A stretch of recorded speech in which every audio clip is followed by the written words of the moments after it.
নয়াদিল্লি স্টেশনে পদপিষ্টের মৃত্যুর ঘটনা রেলমন্ত্রীর সঙ্গে বৈঠক সেরেছেন ইতিমধ্যেই অমিত শাহ। স্বরাষ্ট্রমন্ত্রী অমিত শাহর বাসভবনে সেই বৈঠক।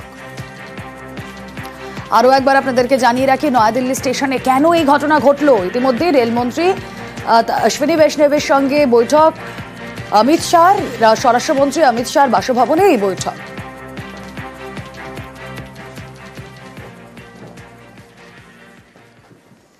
ওই যে আপনাদেরকে বললাম না যে একটা বিশেষ দিন, একটা উৎসবের দিন, আর যেখানে কুম্ভে যাওয়ার জন্য ভিড়, সেই ভিড়ের চাপের কথা তো জানাই ছিল, কিন্তু তা সত্ত্বেও কেন এই বিপর্যয় এড়ানো গেল না?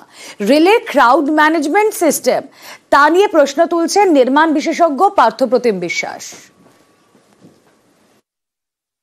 ভারতবর্ষের রাজধানী, ফলে যেখানে যার পরিকাঠামো পরিষেবা হচ্ছে ধরে নেওয়া যেতে পারে one of the best of the country, ফলে সেখানে যদি ভিড়ের চাপে 18 জন মানুষ পদপৃষ্ট হয়ে মারা যায় 21st সেঞ্চুরিতে, তাহলে রেলের ক্রাউড ম্যানেজমেন্টের সবচেয়ে বড় উইকনেস সেটাই হচ্ছে যে পরিষ্কার চোখে আঙুল দিয়ে দেখিয়ে দেয়। প্ল্যাটফর্মের ধারণ ক্ষমতা ছাপিয়ে যদি তাদের লোক চলে আসে, ট্রেনে উঠবে বলে একদল মানুষ দাঁড়িয়েছে, ট্রেন থেকে নামবে আর একদল মানুষ, পাশাপাশি আবার দুটো ট্রেন এসে দাঁড়াচ্ছে, ফলে এখানে যে কেওসটা তৈরি হয় এটা তো অপ্রত্যাশিত কিছু নয়। প্রত্যাশিত কেওসটা কেন অ্যাভয়েড করা গেল না? ফলে গোটা জিনিসটার মধ্যেই হচ্ছে একটা পরিকল্পনার অভাব ভারতীয় রেলের চোখে পড়েছে। পুরোটাই অদৃশ্যের হাতে ছেড়ে দেওয়া আছে ভারতবর্ষের রেলের এই নিরাপত্তা।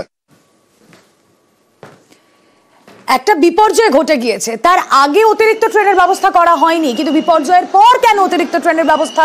প্রশ্ন তুলছেন নির্মাণ বিশেষজ্ঞ পার্থপ্রতিম বিশ্বাস। উত্তরপ্রদেশ সরকার ক্লেম করছে যে 40 কোটি মানুষ মেলা দেখতে আসবে 6 সপ্তাহের মেলা।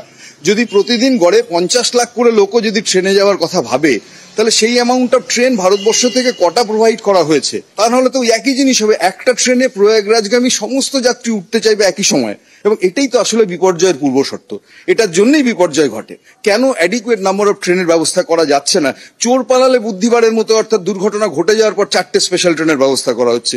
এর কোনো মানে নেই। পরিকল্পনার অভাব, পরিকাঠামোর অভাব, তার বেআব্রু অবস্থাটা চোখে আঙুল দিয়ে দেখিয়ে দিল।